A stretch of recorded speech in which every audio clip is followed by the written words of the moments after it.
everyone. I'm Nessa, and I want to say a huge thank you for tuning in to another episode of the Crime Tapes podcast. Stick around because today we've got a story that has reverberated through an entire community, leaving more questions than answers. But before we dive in, I want to express my utmost gratitude to all of you, our incredible listeners. Your support is the lifeblood of what we do. Without it, the Crime Tapes simply couldn't exist. We all know life's been a bit of a whirlwind lately, and we genuinely appreciate your patience as we wade through it.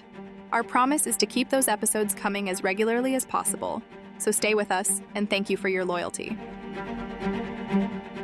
Now, let's delve into today's case. Imagine walking into your office on a usual Friday morning, absorbed in the hustle and bustle of work life. You're ready to tackle the day ahead. Now imagine still sitting at your desk 4 days later, and not a soul has noticed that you haven't moved.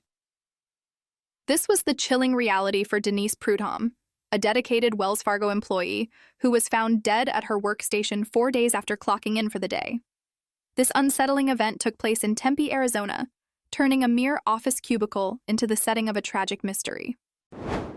Denise, a punctual and dedicated employee, had clocked in at 7 a.m. on August 16th, just as she did every day.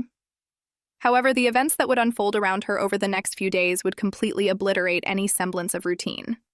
Denise's colleagues would be forced to grapple with the horrifying truth of how lonely she had become, even within the bustling surroundings of her office. An office, designed for collaboration, communication, and connection, had become her solitary confinement. Her lifeless body was discovered on August 20th when someone reported a subject down. She had been left at her desk, overlooked by the countless people who walked by, engrossed in their own routines. Arriving responders declared Denise dead at the scene at 4:55 p.m., marking the end of this dreadful occurrence. Denise's desk was located on the 3rd floor, away from the main passageways, perhaps offering an explanation as to why she remained unnoticed for so long.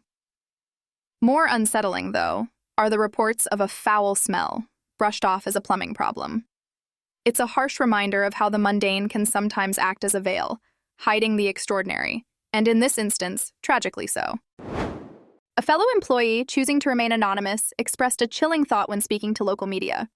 "It's really heartbreaking, and I'm thinking, what if I were just sitting there? No one would check on me." The thought of Denise's last moments in isolation is distressing, driving home the reality of the disconnection we can experience within our social spheres. In the wake of this tragic incident, Wells Fargo issued a heartfelt statement expressing their deep sorrow over Denise's untimely death, condoling her family, and ensuring support for their employees through this troubling time. Authorities from the Tempe police are currently assisting with the ongoing investigation into this perplexing case. However, as the investigation continues and no signs of foul play are apparent, the eerie discomfort surrounding Denise's passing persists. This case is a chilling wake-up call to the isolating existence that can lurk even in the most seemingly interconnected environments. And it serves as a reminder for all of us to be aware and to care deeply for those we brush past during our everyday lives. This case is as much a tragic mystery as it is a dark mirror held up to our society. It forces us to question and confront the uncomfortable truths about the lives we're all living, how we connect, and sometimes tragically, how we fall through the cracks. Denise Prudhomme's story will undoubtedly remain with us, a poignant reminder to never take those around us for granted. Lastly, I want to thank you all once again for joining me, Nessa, on the Crime Tapes today. Your presence on this deep and thought-provoking journey means the world to us. We hope this case resonates with you, maybe prompting a renewed concern for the connections we have with those around us. We're eager to know what you think. Your feedback helps us to refine and tailor the content for you, our listeners. So if there's a case you are deeply fascinated by or a story you believe deserves to be heard, please don't hesitate to send us a message. Until the next episode, please take care of yourself and those surrounding you. Remember to check the show notes for any pertinent details or articles mentioned in today's episode. Thank you for tuning into the Crime Tapes, and we look forward to welcoming you back next time with yet another intriguing dialogue.